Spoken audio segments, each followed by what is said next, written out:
میرا خیال ہے بیگم صاحبہ اب آپ کو ریٹائرمنٹ لے لینی چاہیے اور کچن ہماری بہو کے حوالے کر دیں.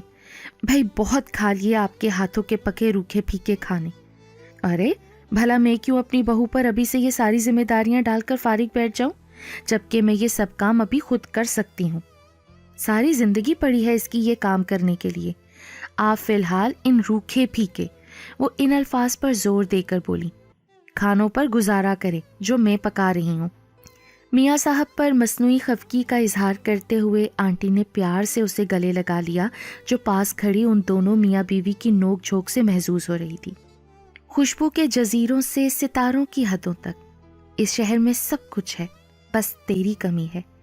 خرم اپنے کیبن میں بیٹھا احمد فراز کے خوبصورت شعر کو پڑھتے ہوئے بے ساختہ مسکرا رہا تھا جو ابھی ابھی آئمہ نے اسے بھیجا تھا کہ تیمور اس کے دوست نے اچانک پیچھے سے آ کر اس کا فون اچک لیا. اے یہ کیا حرکت ہے یار، چلو شرافت سے میرا فون واپس کرو.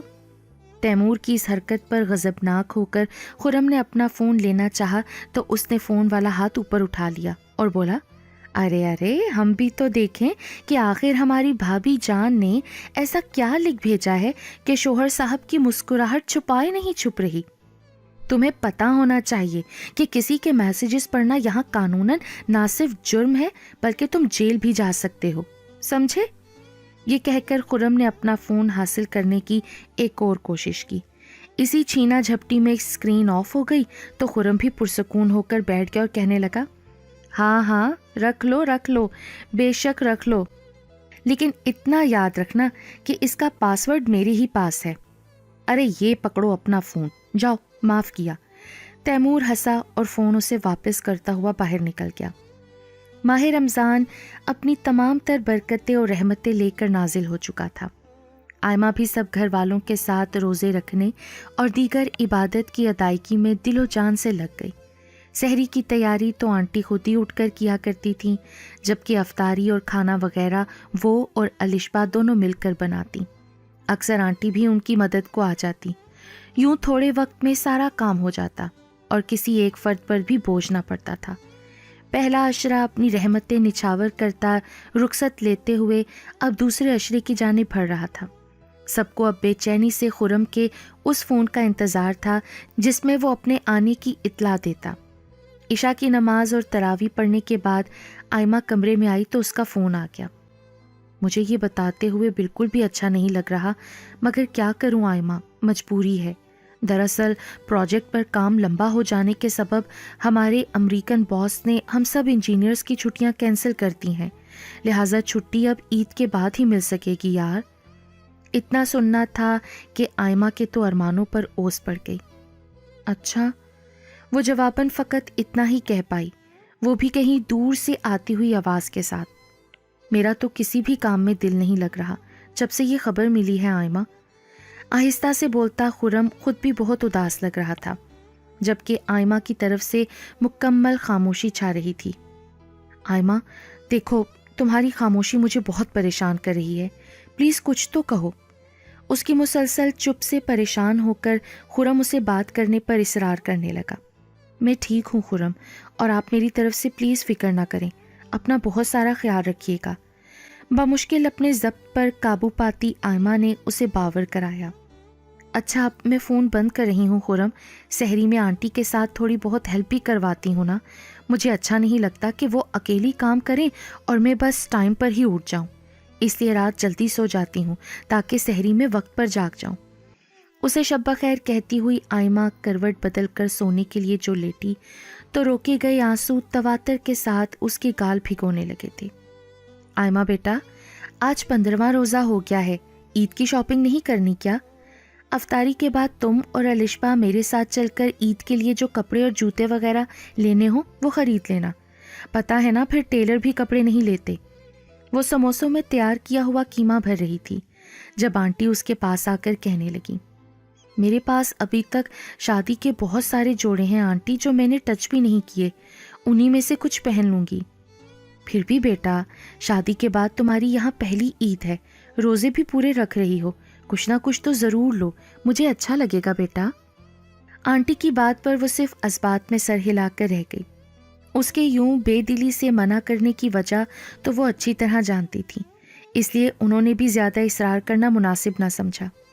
سسرال میں پہلی عید ہونے کے ناطے امی نے بھی بڑے اہتمام سے اسے عیدی بھجوائی تھی، جو آیان اس کا چھوٹا بھائی لے کر آیا تھا۔ کیک، مٹھائی اور جوسز وغیرہ کے ساتھ اس کے 2 عدد سوٹ، جویلری اور جوتے بھی تھے۔ آئمہ کے پسندیدہ برانڈ سے خریدے گئے دیدہ زیب رنگوں والے کڑھائی کے یہ سوٹ امی نے سلوا کر بھیجے تھے اور عیدی کے طور پر نقد رقم بھی دی تھی۔ امی، ناحق کپڑوں کو سلوانے کا تردد کیا ہے آپ نے، پہنے تو جانے نہیں، کون سا خرم یہاں ہوں گے عید کے روز۔ جوڑوں پر ایک نظر مار کر اس نے انہیں الماری میں رکھ دیا تھا اور الٹا امی سے شکوہ کیے جا رہی تھی۔ اپنا دل چھوٹا نہ کرو آئمہ بیٹا، اللہ کرم کرے گا، خرم نے عید کے بعد خیر سے آنا ہی ہے نا۔ ایک پردیس، اوپر سے پرائی نوکریوں کے معاملے ہوتے ہیں، کبھی نہیں بھی چھٹی ملتی، اس کی مجبوری سمجھو بیٹا۔ بجائے اداس رہنے کے گھر کے کاموں میں دل لگاؤ، ہنسی خوشی اپنا وقت گزارا کرو۔ اس کی بیزار طبیعت کو محسوس کرتے ہوئے امی نے بھی سمجھانا چاہا۔ تیسرا اور آخری عشرہ بھی آن پہنچا۔ تاک راتوں میں عبادت کا ایک الگ ہی سکون ہوتا ہے۔ آنٹی اور الشبا کے ساتھ مل کر وہ بھی رات دیر تک نوافل اور قرآن پاک پڑھا کرتی۔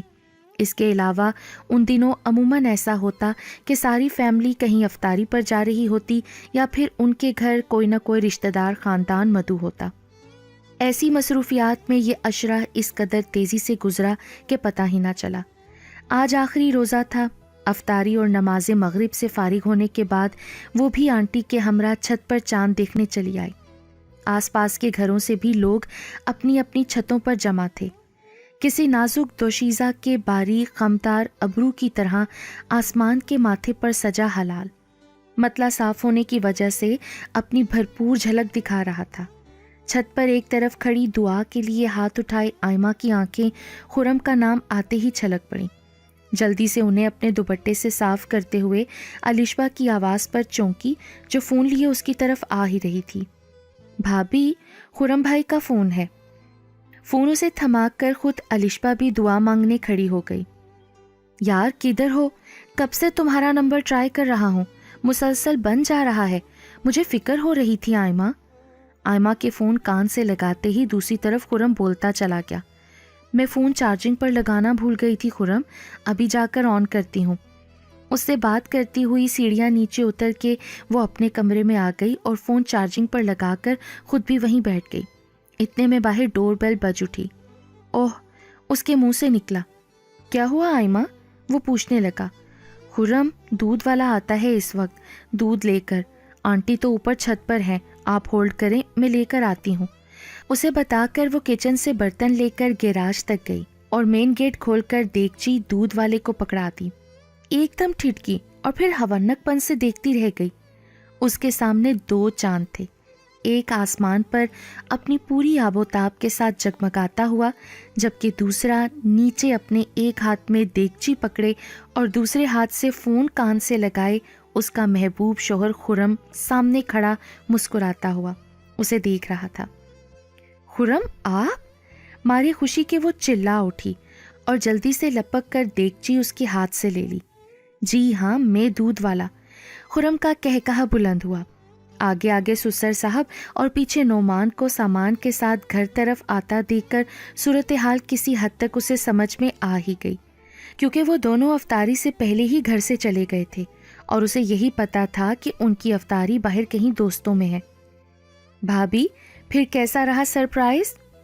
آئمہ نے مڑ کر دیکھا تو پیچھے الشبا اور آنٹی کھڑی تھیں۔ وہ بھاگ کر آنٹی کے گلے جا لگی۔ بھابی، ہم نے کہیں بھی غداری نہیں کی، یہ سب آپ کے شوہر صاحب کا پلان تھا کہ ان کی آمد سے آپ کو بے خبر رکھا جائے۔ نعمان نے دونوں ہاتھ اوپر اٹھاتے ہوئے خود کو بے قصور ثابت کیا۔ اصل میں مجھے بھی صرف 2 دن پہلے ہی چھٹی کنفرم ہونے کا پتہ چلا تھا۔ اس کی ہنوز بوکھلائی ہوئی شکل دیکھ کر خرم نے وضاحت کی، لیکن ابھی ایک اور سرپرائز باقی ہے جو صرف امی کو پتہ ہے اور وہی اسے اناؤنس کریں گی۔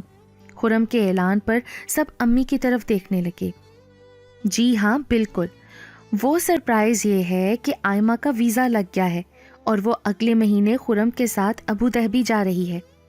کیا؟ ایک ساتھ آئمہ اور الشبا کے منہ سے نکلا۔ یہ گڈ نیوز تو ایک طرح کی شاکنگ نیوز بن گئی. آئمہ تو جیسے بے ہوش ہوتے ہوتے بچی. خرم بیٹا چلو تم فریش ہو کر آؤ, کھانا کھاتے ہیں, پھر تھوڑا بہت ریسٹ کر لینا. اس کے بعد تم نے میری بہو کو آج چاند رات عید کی شاپنگ بھی تو کروانے لے جانا ہے نا؟ جی امی, جیسا آپ کا حکم. امی کی بات پر خرم تابعداری سے بولا تھا. چاند رات کی مبارک ساتیں اور ایسے میں مہربان اپنوں کا ساتھ. اللہ پاک میرے اس گھر کو ایسی ہی بابرکت خوشیوں سے مہکتی عید نصیب فرمائے, آمین. پرخلوص جذبے سے دعا مانگتی آئمہ نے ایک ممنونیت بھری نگاہ ان سب مسکراتے چہروں پر ڈالی اور شاداں و فرحاں خرم کے پیچھے چل دی. فضا میں ہر جانب چاند رات اور عید کی مبارک سلامت گونج رہی تھی.